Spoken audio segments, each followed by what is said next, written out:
Маргааш намын баг хурал уралдана. Намын дарга сонгуул дөрмийн дагуу бол явна.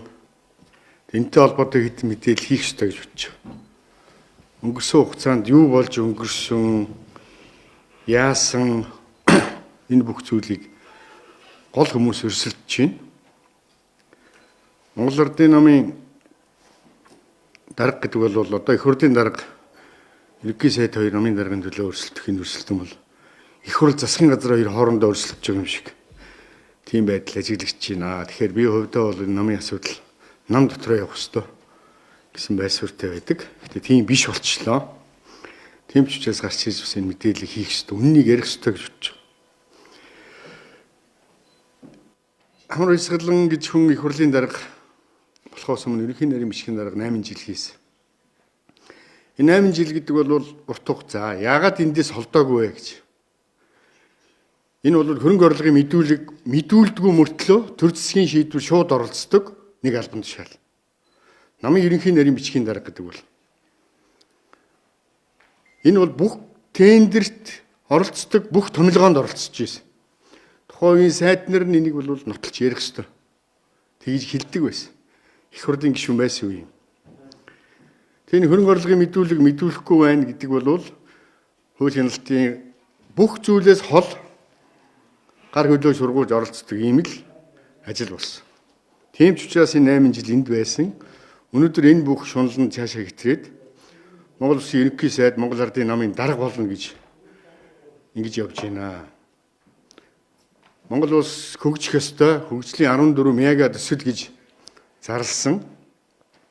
Гэтэл энэ мега төслийн шиг хэрэгжиж байгаа эхнээсээ энэ шиг мега хулгай болчиход байна шүү дээ. 14 мега хулгайг бид нар зохион байгуулж байна. Одоо хил холболтын төмөр замаа хар. Бөөн хулгай юм л ярьж байна. Энэ нүүрс боловсруулах үйлдвэрийн төслөө хар. Админаар л гэдэг. Бас л хулгай. 2,200,000 иргэний хувьцааг нь эзэмшиж байгаа 5 толгойн орд гэж компани нэг хэсгийн админаар гэж компани газартаа юутай хийтийн өөрийнхөө эзэмшил шилжүүлээд ингэж явж болох уу? 750 гаруй тэрбум төгрөгийн хөрөнгийг тендерт ялангуутаа нүүрсийн хилээр гаргацсан байж болох уу? Энийг хулгай гэхгүй юу гэх юм? Бүх монголчуудын хувьцаа энэ дотор байгаа. Бүх монголчууд эндээс хувь ашиг хүртэх ёстой. Гэтэл нэг хэсгийн ингээд бортыг гэж ордын тэр чигт нэг компани аваа явцсан. Хувьцаа эзэмшигтээс асуух ёстой, асуугаагүй. Энэ ер нь явж их хурлын шийдвэр гарах ёстой юм дээр гарахгүйгээр энэ бүгдийг хийсэн. Энэ хулгайтай би холбоогүй, бид холбоогүй гэдэг. Би тухайн үедээ хэлжээс. Энэ бүх нүүрсний хулгайч гэж зарлуулж явах үед энэ бүх юмыг ордон дотор л энэ нүүрсний хулгайг хийнэ. Ордноос хулгайг зохион байгуулна гэж. Тэр үед энэ хүн хэрэглэх газрын дарга биш. Жаал өрсөлдөгч нөрөө бүгдийн нүүрсний хулгайч гэж зарлуулад 17 их хурлын гишүүн өнөөдөр тэнд дотроос их хурлын тойрогт бүгд өрсөлдөөгүй. Ганцхан Наранбаатар л тойрогт өрсөлдсөн баг. Бүгднгийн жагсаалаас гаргасан. Энэ бол нэг төрлийн ашиг сонирхолтод саад болсон, эрх ашигтан саад болсон бүх хүнийг зайлуулсан. Бүгдэнд нэр огч өгч хөөж явуулсан. Айлгал сүрдүүлсэн. Өнөөдөр өөрөө энэ бүгдөө гороо амсч штэ. Ялгаагүй энэ хүмүүс бүгд шалгуулсан. Намааг бол бүр өөрийнхөө зөвлөх, баян мөнх гэж залуугаар юм бичүүлж өгж байгаа шалгуулсан штэ. Бүх ах トゥ хамаатан садан таних мэдэх бүх юмыг шалгаад холбож болох бүх муу юмар биччихээс холбож. Тэгээд өнөөдөр энэ өндөрлөлт төрчээ дахиад ерөнхий сайд гэдэг мессеж рүү би очно гэд ингэж дайрч чинь. Нүүрсний жинхэнэ хулгайч чинь. Тухайн үед би авилгатай тэмцэх газрын үүдэн дээр бас хэлжээсэ. Энэ нэрсийг хуулийн байгууллага гаргаагүй намаас өгсөн нэрсэ гэж. Тэр бичлэг одоо хүртэл таавганд татгалзаж байгаа. Нүүрсний хулгайч гэж зарлуулсан тэр хүмүүс өнөөдөр үгээ бүгд хэлнэ. Энэ хүмүүс бүгдээрээ маргааш баг хурал дээр гарч ирж хэлнэ. Нийтээрээ бас хэлнэ гэдээ өнөөдөр зарим нь ирж хэмжсэн. Тийм учраас маргааш бол энэ чи дугаа байж, чи зөвлөх нь байсан, туслах нь байсан зал. Тийм учраас энэ маргаашийн сонголт бол Монгол Ардын нам хулгайчтаасаа салах сонголт. Хууль ялдлах уу, хууль засаглах уу, улгаа засаглах уу гэдэг сонголт. Бага хурал маргааш бол ардын нам 27 28 онд ялах сонголт уу, ялахгүй сонголт уу гэдгийг бага хурлын гишүүд хийн. Хэрвээ маргааш амар баясгалан гэж хүн ялах юм бол хэрвээ амар баясгалан гэж хүнээр намын дарга болгох юм бол Монгол ардын нам нүүрсний хулгайчдын нам болно. Энэ бол юу үнэн энэ үнэн. Энийг өнөөдөр бүх хүн энийг бодож харж байгаа. Тийм учраас бага хурлын гишүүд маргааш хулгайчийг сонгох уу? Намаа сонгох уу гэдэг энэ сонголтын өмнө ирсэн байна. Ирсэн байна. Намын мянган гишүүдийг өнгөрсөн хугацаа намаас хөөсөө. Энэ бол бүх шатанд явагдсан. Дарга таалагдаагүй гишүүдээ маш олноор 8-ыг сумдад хөөсөн. Өнөөдөр энэ гишүүд ч гэсэн намдаа даргатай гомдсон ч гэсэн намдаа гомдоогүй явж байгаа хүмүүс. Мань мэдтээр хүртэл улс төрийн дэмжлэг үзүүлэхгүй гэж 17 оноос эхэлж улс төрийн шийдвэр хүртэл гаргаж ирсэн намын хяналтын оргоор дэмжүүлж. Энэ бүхэн бол эрх ашигтан саад болсон, их шуналтан саад болсон хүмүүсийн эсрэг хийсэн энэ намын бүтцээр дамжуулж хийсэн нүглэн тэрэ. Одоо энэ намын гишүүд гарч иж үгээ хэлэх ёстой гэж би харж байгаа. Энэ намаас хөөгдсөн бүх аймаг сумдад ийм хүмүүс байгаа. Би дард нэр дэвших гэсний төлөө, даргын эсрэг үг хэлсний төлөө, бодлого нь буруу явж байгаа шүүмжилсний төлөө намаас нөгөөдөг. Энэ зүйлийг өөрчлөхгүй бол болохгүй. Өнөөдөр энэ намын даргын төлөө өрсөлдөж байгаа өрсөлдөөн бол хавилгын гэмт хэрэгээс сугтж байгаа амьд аатгална. Амьд аатгална. Энэ амьд аатгалыг авчиж ерөнхий сайд болж намын дарга болж энэ бүх хэрэгээ дарах гэсэн ийм л үйлдэл. Тийм учраас маргааш бага хурлын сонголт бол энэ хулгайчтай толгой дээрээ залах уу? Эсвэл хууль дээдлэгчтэй толгой дээрээ залах уу гэдэг сонголт. Ардын нам ялагдах үед хаяа зугтсан шүү дээ Америк руу. Тэр үед ялагдсан энэ зандан шитэр нь хүн амьтан загнуулаад хамаг байшин саваа булаалгаад цалингаа тавьж чадахгүй намын байран дотор нүдэ анивчаал явж байсан. Тэр бол үнэн шүү дээ. Энэ нам ялагдсан 12-оос 16 онд хэн энэ намын төлөө байсан бэ гэдгийг энэ намын бага хурал намын гишүүдээс харах ёстой гэж харж байгаа.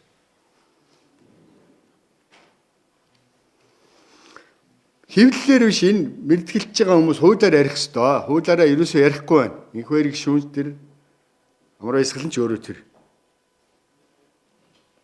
Тийм учраас энэ ажлыг маргааш дуусгах ёстой. Эцэслэн дуусгах ёстой. Бүр 3-2-оор энэ намын даргыг нэгдэлтэнд гаргахгүй бол бид нүүрсчийн нам нэрээрээ ардын нам дуусна шүү. Би бол хувьдаа тэгж байгаа. Маргааш тэгээд нүүрсний хулгайчид ялах уу гэдэг сонголтыг бид нар хийн. Маргааш хууль ялах уу? Хулгайч ялах уу гэдэг сонголтыг бий. Энийний цаана бид хууль засаглах уу, хулгайч засаглах уу гэдэг сонголт ч гэсэн Монголын ард түмний өмнө байгаа учраас хариуцлагатай сонголт хийнэ гэж би бодож байна. Энэ бол энэ явж хулгай зохион байгуулах загалмайлсан эцэг нь. Нүүрсний хулгайн загалмайлсан эцэг гэж та нар ойлгож болно. Бортек гэж ордыг өнөөдөр 2,200,000 иргэний өмчлөлт байгаа хувь цагийг үртэж байгаа ордын шинэ нэг хэсгийг аваа явчлаа. Монгол гэр дотороор гэрээр бодох юм бол гэрийн чинь 5 хааны, 3 хааны, 2 хааны хуглаа шаашин чирээ явчлаа шүү дээ. Энийг хулгай биш гэж хэн хэлэх юм бэ? Тийм учраас энэ сонголт бол хэдийгээр ардын намын сонголт боловч энэний цаана ард түмний эрх ашиг байгаа гэдгийг бол бүгд ойлгох ёстой гэж би бодож байгаа. Тойрог л чөлөөлж авах гэсэн шүү дээ. Говьлтай аймагт нэр дэвшүүлэхгүй гэж 17 онд нэр дэвшүүлэхгүй гэж улс төрийн дэмжлэг үзүүлэхгүй гэж их хурл намын хяналтын орны шийдвэр гаргаж ирсэн. 20 онд нэвс, 22 онд нүүрсний хулгай хийж юугаас мэдэхгүй юм дээр дотор оруулж хутгаж тийм л байдал үүссэн шүү дээ. Бодит үнэн бол энэ шүү дээ. Энийг ч одоо өөрөө байтгаа Монголын ард түмэн энийг харж байгаа шүү дээ. Их олон хүмүүсийг тэгсэн шүү дээ өнөөдөр. Бат төмрийг хар та нар, Сэргэлэнг хар. Бас л тойрог нь булааж авсан. Тэгэх гэж л өнөөдөр юм болсон шүү дээ. Та нарт би нэг зүйл хэлэх үү?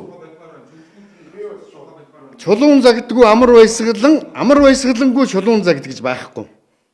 Тэрийг сонсоорой. Тэрийг ойлгоорой. Оюун эрдэнэ дараа хэлсэн байсан шүү дээ. Оюун эрдэнэгүй амар баясгалангүй оюун эрдэнэ гэж байхгүй гэж хэлсэн. Тэр Говьлтай аймаг сонгуулийн сурчлагын үеэр хэлсэн үг. Тэгвэл чулуун загддгүй амар баясгалангүй чулуун загд гэж байхгүй. Авилгатай тэмцэх газар цаг хугацааны хувьд ийм бас давхцсан байхыг үгүйсэх аргагүй. Тэр чинь ганцхан авилгатай тэмцэх газар энэ чинь бас хийдэм биш. Энийг чинь цаанд прокурор гэж байгууллага хянаж байгаа шалгах ёстой мөчийг хүлээ шалгаж байгаа бүх юмны давхцал нийлсэн байхыг үгүйсэх аргагүй. Түүнээс би бол нэг хүн удирдаад энийг шалга тэрийг барьж хор энийг инг гэдэг ийм үйл явц. Тэгвэл өнөөдөр алтан уяг явуулчих л да. Норвын алтан уяг өнөөдөр шүүхийн байгууллагаар ороод цагаатад гараад ирж шээ. Тэгвэл ажлаа өгөөд очиод яг ижилхэн шалгуул. Яг ажлаа өгөөд их хурлын дарга өгөөд тэр их гүтгээд байгаа нэг гэж байгаа нэг инх баяр нь их хурлын гишүүнийхээ ажлыг өгөөд очиод шалгуул. Тэгээ хэний цагаатсан хэний цагаатаагүй гэдэг нь цаг хугацаа тэгээд гараад ирж шээ. Тийм нэрийн зарлал явсан шүү дээ. Сургийн тавьж байгаа л нэрийн зарлал прокурор хийгээ үсттэй. Тэр шин тэгээд тухайн үед 17 гишүүний нэр явсан биз дээ. Ажнаагийн Бат Эрдэнэс эхлээд Адиас Сүрэнгээс эхсүүлээд өнөөдөр тэр хүмүүсээс тэгээд тийм юм сонссон байгаа юм. Би зүгээр яг ярих юм бол жижиг дунд үйлдвэрийн зээл гэж ярьдаг тийм ээ. Намайг бас холбоол битсэн. Их олон хүн энэ дээр ял авсан. Өөрсдийнхөө өмчийг тавиад зээл авсны төлөө эрх мэдлээ ашигласан, уруулсан гэдэг байдлаар ял авсан. Тэгвэл өөрт нь төрөөс өгсөн хон ямаа байгаа. Төрөөс өсгөж үржүүлээч гэж авсан, тендерээр авсан хон ямаага барьцаанд тавиад зээл авцсан шүү дээ. Өөрийнхөө өмчийг биш, төрөөс өгсөн өмчийг төрд нь буцаад тавиад 950 сая төгрөгийн зээл авсан шүү дээ. Намар өсгөл үгүй гэж хэлэх үү. Тэгээ хаана нөгөө өнөөдөр тэгээд юу ял сонсох нь үтгэл дарга болцсон байгаа үстэй. Та нар түүхийн хэвлэлийнхаа хуудсыг шарлсан хуудсуудаа эргээс өгөөд үзээрэй. Ган үеийн шоронгоос биччихсэн, тухайн үед биччихсэн, шүүх хуралд орохын өмнө биччихсэн загтал гэж хэвлэлээр гарч ирсэн. Тэрэн дотор хэний нэр байна гэдгийг дахиад нэг сөхөөд үзээтгэрэй. Тэрэн дотор ямар юмны тухай дахин давтан бичсэн байна гэдгийг тэр шүүх хурал дээр хэлж ийсэн зурвасгаан бичлэг нь та нарын архивт байж л байгаа. Тэрэн дотор хэн гэж хүний нэрийг хэлснийг та нар эргээд тараадахаарай. Би өнөөдөр намдаа хайртай учраас гарч ирсэн. Яагаад гэвэл маргаашийн сонголт буруу хийх юм бол Монгол ардын нам 27 он 28 онд байхгүй. Энэ нүүрсний хулгайчдын нам болж хувирна. Тийм учраас тэр сонголтын зөв хийлгэхийн тулд би өнөөдөр гарч ирж мэдээлэл хийж байгаа. Түүнээс би хэн нэгнийг унгаах гэж хэн нэгний эсрэг хувийн дайралт хийж байгаа юм биш. Тэгэл эдийн бээр нь хагарч штэ. Бүр угаар нь цэвэрлэлтэй одоо маргааш. Эдийн бээр чи хагарч штэ. Энд дискүү болоод гарч ирж байгаа задралууд үсттэй. Хэвлэл гарангуут өөрөө гарч ирдэг. Тэнд нэг хүн яангууд би нэр дэвшлээ гэдэг. Энд чинь л ерөөсөө л амьд аатгал, ардын намын дарга, ерөнхий сайд гэдэг бол гэмт хэрэгээс цугтах амьд аатгал болж ашиглах гэдэг шүү дээ. Энэ ардын нам эдээ бэрээ шахах л дээ. Одоо юунд нь буруу байгаа юм? Би бол хуулийн байгууллаганд итгэж байгаа. Яг үүндээ бол. Хуулийн байгууллага энэ чинь бас нэг журмынхын дагуу, хуулийнхын дагуу хорвоо амьдрал явах ёстой гэдгийг бас тангараг өргөцсөн албан хаагчд ажиллаж байгаа учраас би тэрэнд итгэж байгаа. Тийм юм бол байхгүй.